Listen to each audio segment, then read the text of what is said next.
Welcome back to CBS Mornings. We're getting more reaction to Las Vegas Raiders head coach Jon Gruden resigning.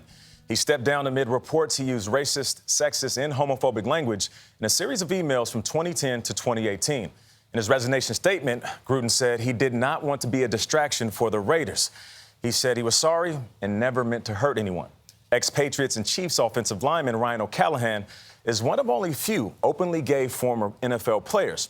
After coming out in 2017, he wrote a note to his younger self. For our series, Note to Self, O'Callahan described the pain of hiding his sexuality while playing football. You're going to do everything in your power to make sure no one finds out that you're gay.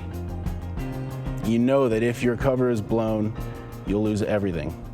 If you're gay, you're as good as dead. You will live 29 years of your life in fear. You'll keep up this facade because you think there is no alternative. Powerful stuff. After retiring from the NFL, Ryan founded the Ryan O'Callahan Foundation to help other LGBTQ athletes. He joins us for an exclusive broadcast interview. Ryan, good morning. Morning. Happy to be here. Thank you for being So let me ask you, what was your response to the emails when you read all of that? Yeah, when it first came out, I looked into it, and he said some awful, terrible things. But what I looked for initially was something from Jon Gruden. I wanted to hear what he had to say. You know, the majority of these emails were a decade ago.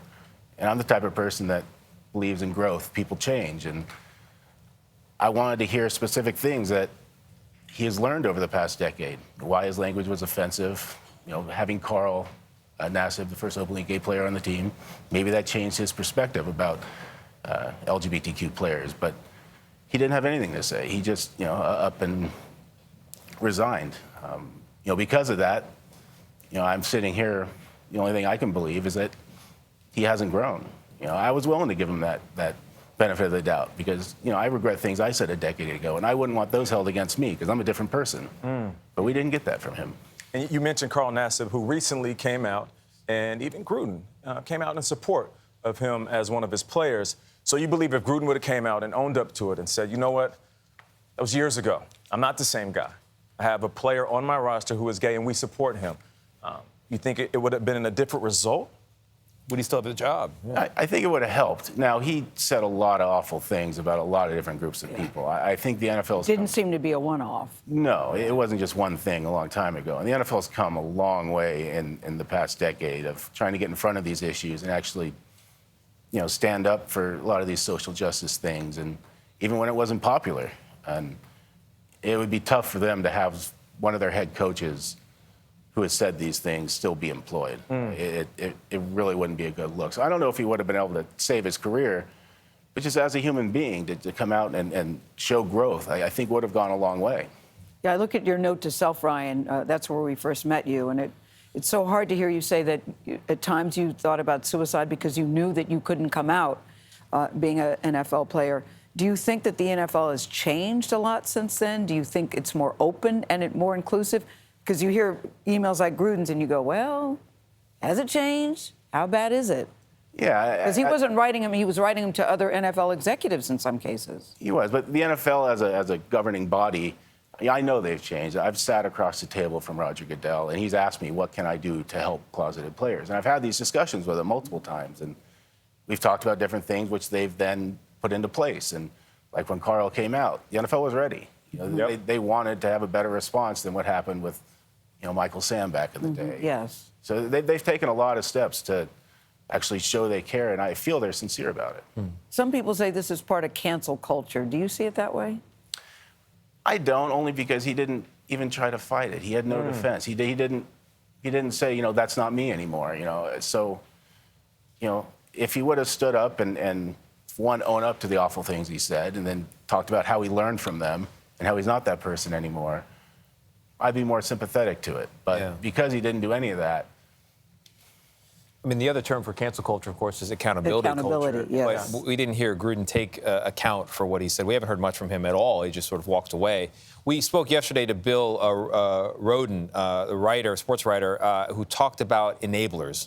Gruden was talking to a group of peers. Locker rooms have cultures. People say things. How does the enabling get stopped? How do people intervene to prevent this sort of culture from continuing?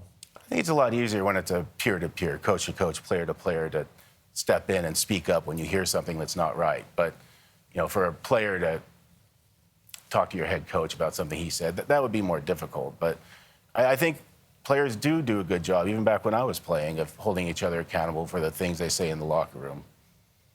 Now, I came in 03. I was drafted by the Minnesota Vikings. And I can honestly say in my locker room, there wasn't homophobic slurs being thrown around. But my experience is different than yours. What was yours like? Yeah, in high school and college, you had quite a bit of that. Guys were younger, immature. But in the NFL, I can't remember one instance in the locker room of just homophobic slurs, people going on rants. It's interesting. There was a case of a coach who would say things like no homo, which is arguably not as bad as some of the things Gruden said, but still not appropriate. But yeah, I just like you, I didn't have that experience of my teammates saying things. Do you think that there are a lot of gay players in the NFL that cannot come out or still reluctant to come out in 2021? I know quite a few. You know quite a few? Really? Yeah. What's it going to take? Well, I think Carl kind of opened the door for a lot of people. When I talk to closeted players, the main concerns are losing their job, cultural, family. And I think Carl's experience answered the question of, are you going to lose your job? Mm-hmm. Right. Are they worried about the owners, their teammates, or the fans? It's a societal problem, too. It's bigger than sports. It is. The closet, being in the closet's a scary place. Everyone handles it differently, but you build this up in your mind to be something that you don't think you can ever conquer. At least I did. So, I don't know if it's an owners or a fan thing, but, once again, I think the NFL is doing a good job of putting themselves out there and saying, hey, you can come out.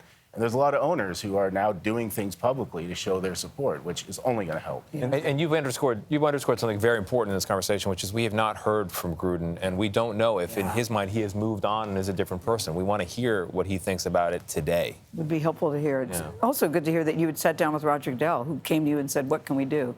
Ryan, it's so good to see you again. Yeah, it's Happy great to to be see here. you. Appreciate you joining us.